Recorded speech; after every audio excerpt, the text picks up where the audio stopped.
പാറ്റടിഞ്ഞ് വയറ് തൂങ്ങിയവന്മാരൊക്കെ ഈ കാര്യം ശ്രദ്ധിക്കുക. ഞൊട്ടാഞ്ഞടിയം പറിച്ച് ഒരു 5-6 രാവിലെയും വൈകിട്ടും വെറും വയറ്റിൽ രാവിലെ കഴിച്ചാൽ വെറും വയറ്റിൽ രാവിലെ കഴിച്ചാൽ വയറിലെ കൊഴുപ്പ് അതെല്ലാം പമ്പ കിടക്കുന്നതായിരിക്കും. ഗോവിച്ചേട്ടാ, ഞാനൊരു കാര്യം പറയട്ടെ. എന്റെ ഈ വയറെന്ന് പറയുന്നത് ഇപ്പം ഇത്രയല്ലേ ഉള്ളൂ. ഇത്രയും വയറുണ്ടായിരുന്നു. പണ്ട് എന്നെ കണ്ടിട്ടുള്ള ആളുകൾക്കൊക്കെ അറിയാം. ഇത്രയും വരെ വയറെനിക്ക്. അപ്പൊ ഇതെങ്ങനെയാ ഇത്രയും കുറഞ്ഞു കിട്ടി? ഇത്രയും കുറഞ്ഞതിന്റെ ഏറ്റവും വലിയ സാധനം എന്ന് പറയുന്നത് ഞൊട്ടാഞ്ഞടി. അതാ ഞാൻ കേട്ട അറിവും ജോഷിച്ചേട്ടൻ കേട്ട് മനസ്സിലാക്കി പ്രയോഗിച്ച കാര്യം ഒന്നാ. ഞാൻ രാവിലെ ആയിട്ട് ഒരു 3 ഞൊട്ടാഞ്ഞടി രാവിലെ വെറും വയറ്റിൽ പൊട്ടിച്ച് അങ്ങോട്ട് വായിലോട്ട് ഇട്ടാൻ കഴിക്കും. ഇതുണ്ട്, ഞാൻ കഴിക്കാൻ പോകാറുണ്ട്. ഇത് മൂത്ത സാധനം. ഇത് പഴയ കാലത്ത് നമ്മളിങ്ങനെ നെറ്റിയെ പൊട്ടിച്ചോണ്ടിരുന്ന സാധനം കൊണ്ടാണ്. അപ്പൊ ഇത് നെറ്റിയെ പൊട്ടൊന്നും പേരുണ്ട്. വേറൊരു കേസുണ്ട്. നെറ്റിയപ്പൊട്ട് അല്ലെ ലുലു മാളില് ഇവന്റെ ടേസ്റ്റും ഒരു വിചിത്ര ടേസ്റ്റാ. അപ്പൊ വെറൈറ്റി നമ്മളൊക്കെ ഇത് ആസ്വദിച്ചിട്ടില്ല.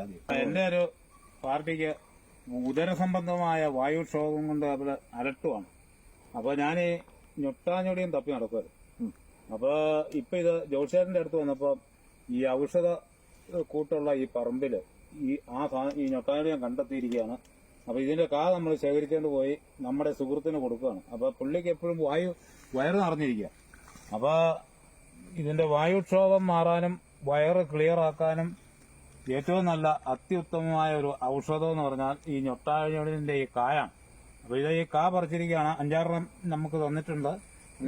ബാക്കി പറിച്ചുകൊണ്ട് പോകാം കേട്ടോ. പോവാം. അപ്പൊ ബാക്കി കായം കൂടെ നമ്മൾ ശേഖരിക്കുന്നതായിരിക്കും. എറണാകുളം ലുലു മാർക്കറ്റില് ഈ ഞൊട്ടാഞ്ഞൊടിയന്റെ വില കിലോയ്ക്ക് 12,000 രൂപയാ. 12,000 രൂപ. അപ്പൊ ഇതിന്റെ ഔഷധ ഗുണം മനസ്സിലാക്കിയിട്ടാണ് അത്രയും വില വരുന്നത്. പിന്നെ ഇത് ശേഖരിക്കാനും ബുദ്ധിമുട്ടായി. ഇപ്പം നട്ടുവാരും വളർത്താറില്ലല്ലോ. പറമ്പിക്കൂടെയൊക്കെ ഇങ്ങനെ ഇതൊക്കെ പഴയ കാലത്തെ കാട്ടുചെടിയായിട്ട് കണ്ട. പക്ഷെ ഇതിന്റെ ഔഷധ ഗുണം മനസ്സിലാക്കി ഇപ്പം ഭയങ്കര ഔഷധ ഗുണമുള്ള ചെടിയായത്. ഇഷ്ടം പോലെ നമുക്ക് എന്തായാലും വേണേലും കഴിക്കാം.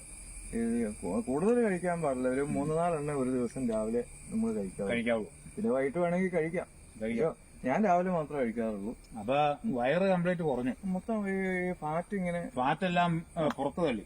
മൊത്തം ഫ്ലാറ്റും പോകും. അപ്പൊ ഈ ഫാറ്റടിഞ്ഞ് വയറ് തൂങ്ങിയവന്മാരൊക്കെ ഈ കാര്യം ശ്രദ്ധിക്കുക.